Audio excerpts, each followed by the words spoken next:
અને વાત હળવદની જ્યાં આપની ખેડૂત સભામાં ભાજપ અને કોંગ્રેસને મોટો ઝટકો લાગ્યો છે।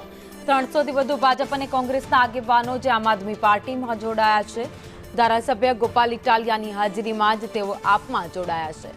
કોંગ્રેસના તાલુકા પ્રમુખ અને ઉપપ્રમુખ પણ આમ આદમી પાર્ટીમાં જોડાઈ ગયા છે। તો કોંગ્રેસના તાલુકા પ્રમુખ એમ.કે. રાણા પણ આપમાં જોડાયા છે।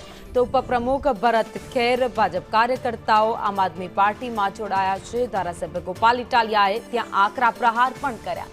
અમે ક્યારેય ઈવીએમનો વાંક કાઢતા નથી। કોંગ્રેસ ભાજપ સાથે ગઠબંધન કરી ભાજપને જીત અપાવે છે, પછી કોંગ્રેસ હારનું ઠીકરું ઈવીએમ પર ફોડે છે। લોકોના કામ કરો તો લોકો ચોક્કસપણે તમને મત આપશે। વિસાવદરની જનતાએ એ સાબિત કરી બતાવ્યું છે।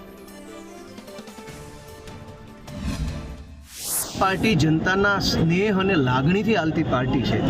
જનતાનો સ્નેહ વધી રહ્યો છે તો સ્વાભાવિક છે ગુજરાતમાં આમ આદમી પાર્ટી મજબૂત થશે, કેમ કે ભાજપે જનતા સાથે દગો કર્યો છે, જનતાનું શોષણ કર્યું છે, જનતાને દાબ દબાણમાં રાખી, ધાકધમકી કરી અને ભયના માહોલની અંદર સત્તા ટકાવી રાખી છે।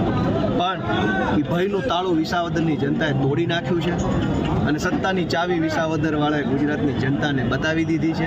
જનતા જાગૃત થઈ રહી છે, ભયમુક્ત થઈ રહી છે અને આવનારી ચૂંટણીની અંદર ભાજપના મૂળિયા કાઢી નાખવા માટે ખેડૂતો આગળ આવે।